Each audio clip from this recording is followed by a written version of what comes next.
Hello, I'm Jane Long from Calm Therapy and welcome to Conversations with Calm Therapy. Firstly, I'm wishing you all well during the coronavirus. I hope everyone is well and healthy. So, Conversations with Calm Therapy. It's a project where I interview a series of holistic therapists and business owners during the COVID-19 pandemic. This is to create connection amongst business owners, and it also offers you, the viewers, tips on how to cope during these times of sudden change, how to manage your fears that rises through uncertainty, and perhaps how to learn how to release fear from your body. I'll also be asking each guest about any useful rituals or activities that we can add to our daily routines during our time at home. So my guest today is Nicola Huelin. Nicola is the founder of Mpower Mums in Business and the author of her book, The Invisible Revolution. Nicola has now created the Make Lemonade Together movement. This is a heart-centered support group connecting like-minded business women together during this unprecedented time of change and uncertainty. So hello, Nicola, and welcome. Hi, Jane. Thank you. Thanks for inviting me. My pleasure. So I'd like you to just give us some brief information about your background and more detail about the work that you're doing now, please. Yeah, definitely. And firstly, before I do that, I'd really like to say, brilliant, inspired idea to create these conversations and all the people that you've been interviewing and sharing. And so thank you for having that idea and My inviting pleasure. me to be part It's of a pleasure it. to actually do this, and thank you so much for being on board and being part of this project. Lovely. So what do I do? What am I doing? Well, first of all, to everybody who's listening, my thoughts are with you. This is certainly such challenging and uncertain times for everybody. And, nobody is immune to the impact of what's going on worldwide. And a big part of what we do at Mpower, so Mpower is all about supporting mums in business. And community is a big part of that because it can feel quite isolating when you are working from home. That's the reason a lot of mums decide to go into business for themselves, is because they want to be able to start and build a business from home so that they can get more of that flexibility that we all crave. So I'm a business coach and mentor. I do a lot of one-to-one support.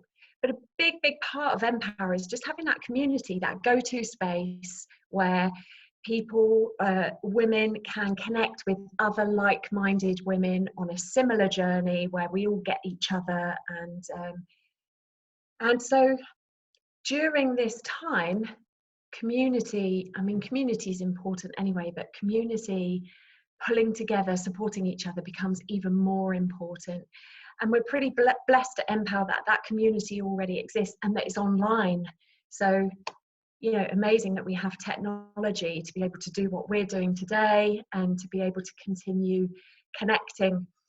And I guess the main thing I'm doing at the moment during this COVID-19 situation and everybody being in lockdown is I recognise we've got a community of nearly 2,000 amazing women in business, and within that 2,000 strong community, there's so much expertise, there's so much wisdom and experience and energy, and I thought, I want to be able to curate. I did a poll in the group and I said, look, what do you want me to do? Do you want me to just turn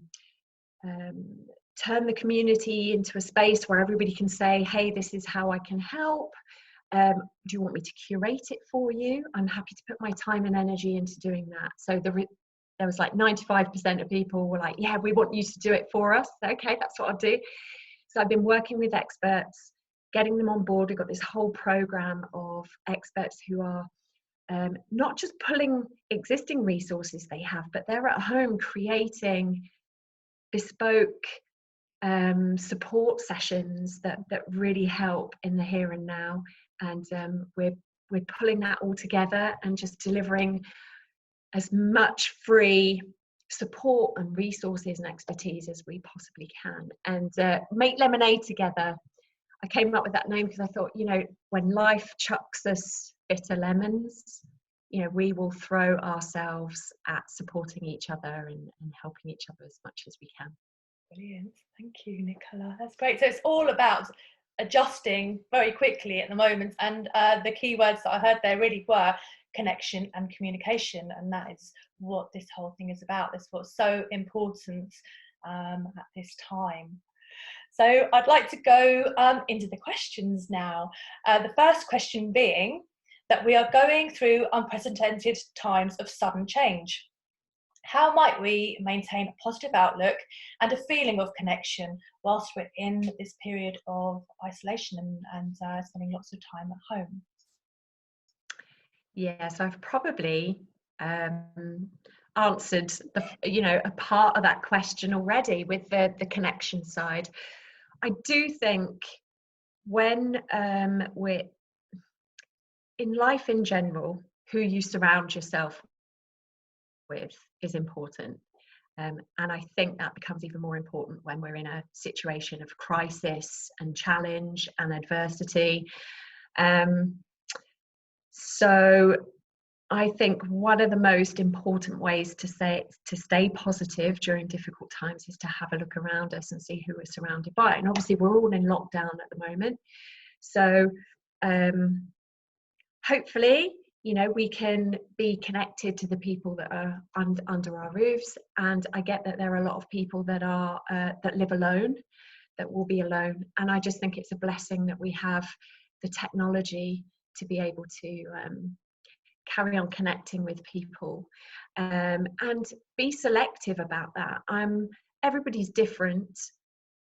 Personally, what I found really important is to be mindful of what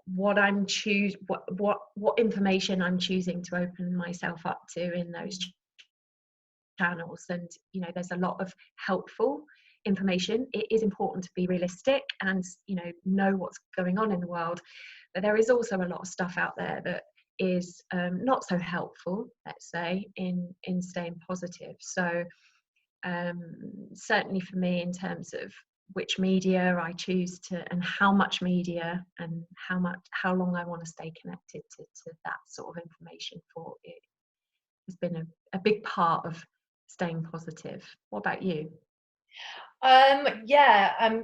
Definitely the news element is important to monitor how much we watch. It changes your outlook completely if you're watching the breaking news all the time. So those 5 o'clock meetings that they're having every day, I'm only watching a couple of those a week because even though there has been a lot of change, I think you've got a limit to how much information you can take, because it is a lot of information at the moment. And connection is keeping connected with my family, just making sure that we are actually here for each other. And obviously here online, it's despite having all this time at home, I've been having lots of virtual cups of tea with people who I'd never have met before. And obviously this conversations with Calm Therapy, this is what it's all about: keeping me social, keeping us connected, and keeping us all present, making sure that we can, all our expertise can help people who are struggling at the moment and who really do need that extra support. So yes, that's yeah, definitely. Like you mentioned the virtual cups of tea, so I was a bit late coming onto this call because we'd literally every Friday we're doing a virtual Q&A coffee, which is from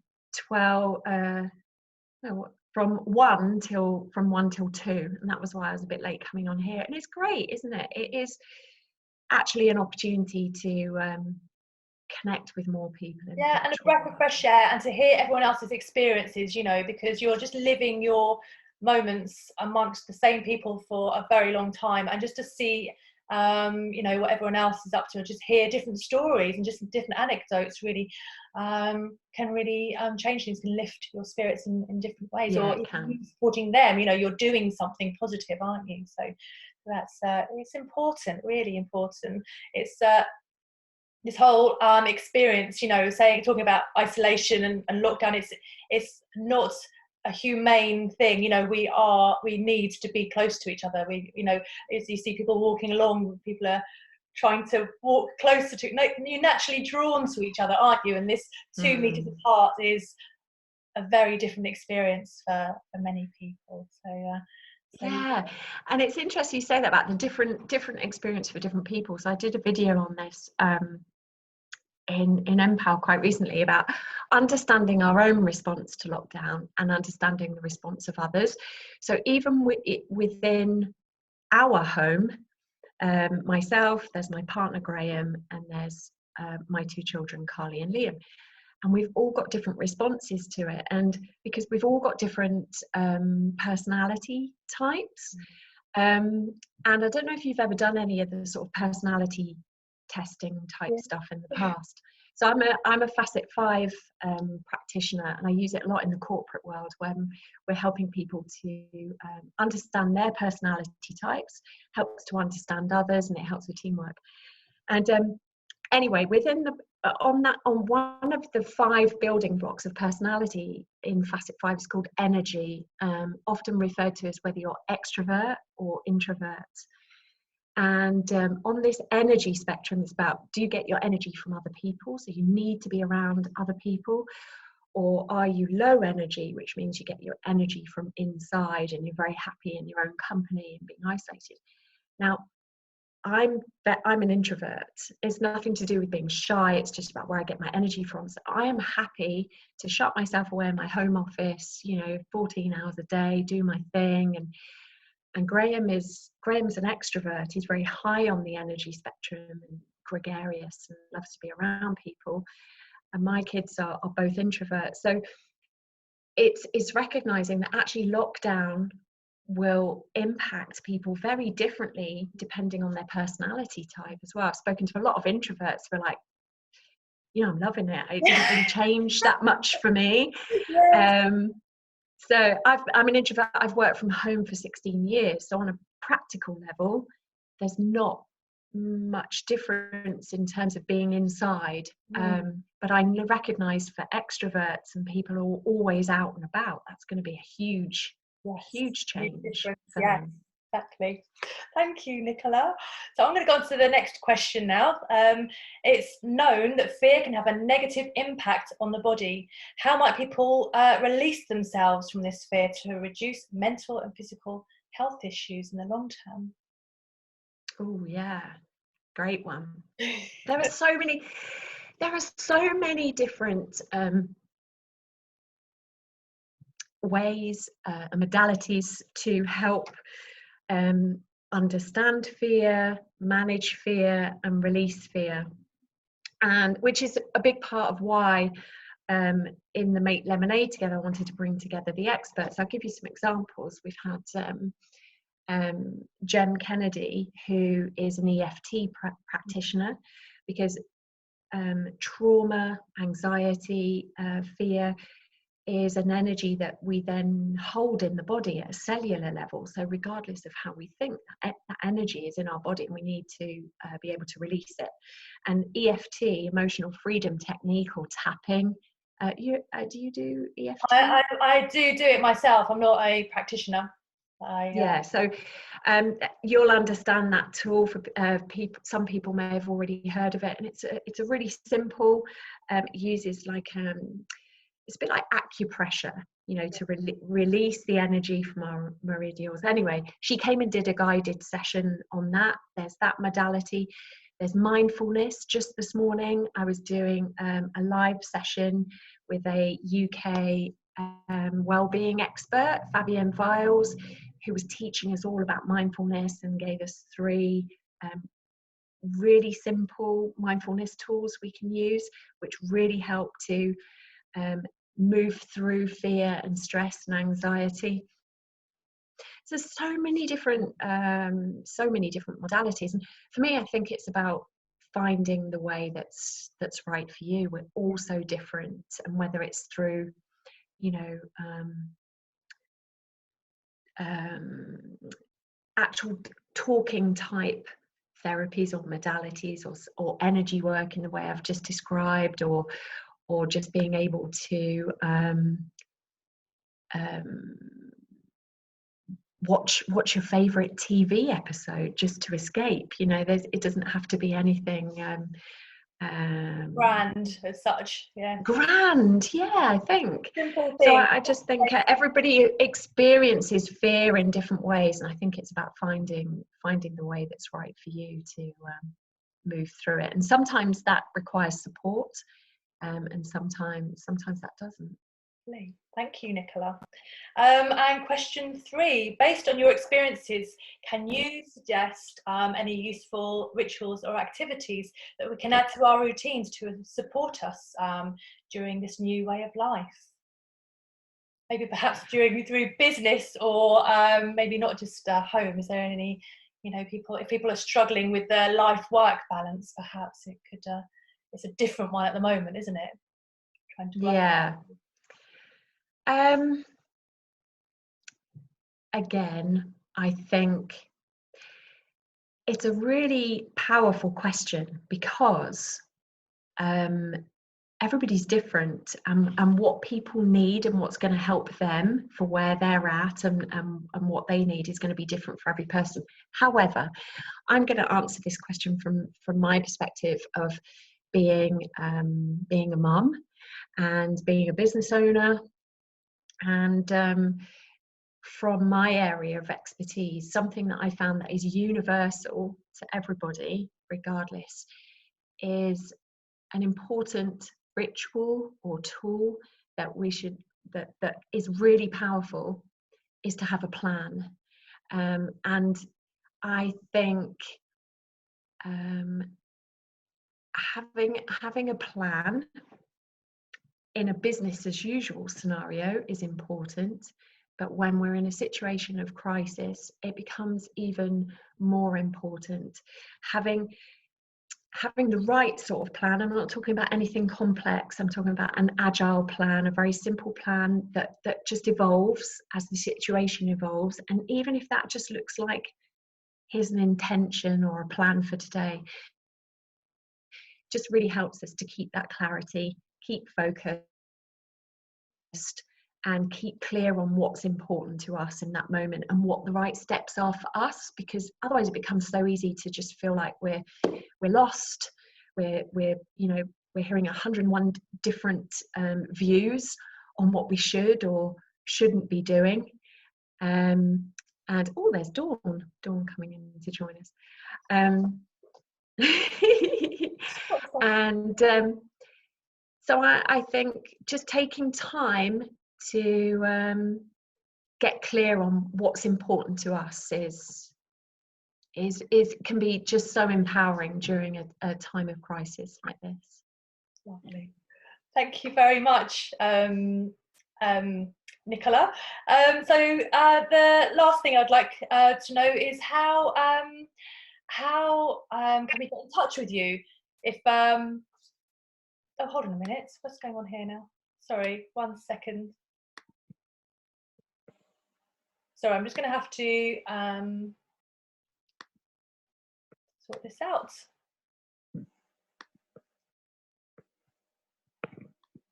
Right, can you see me, Nicola? I can. Right, lovely. Yes, sorry about that. So how can we get in touch with you? And are you on social media? Are you? What's your website? You know, if someone wants some support in terms of business and yes, thank you. The easiest way is probably just pop over to the website, because everything's there, which is Mpower, Mpower, M for mum, Mpower.global. And when you go to that website, on the homepage, if you look, there's a top announcement bar. If you click on there, that's how you can go straight to all the free resources that we're curating to specifically support people during this challenging and uncertain time. So pop over to the website and you'll find everything there, including links to come and join us in our online Facebook community as well.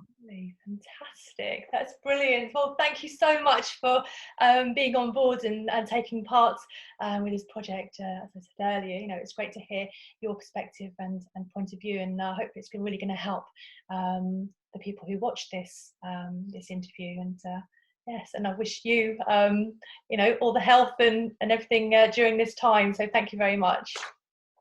Same to you, Jane, and thank you for, you know, putting all your time and energy into bringing these conversations to life. So thanks for that. Lovely, thank you.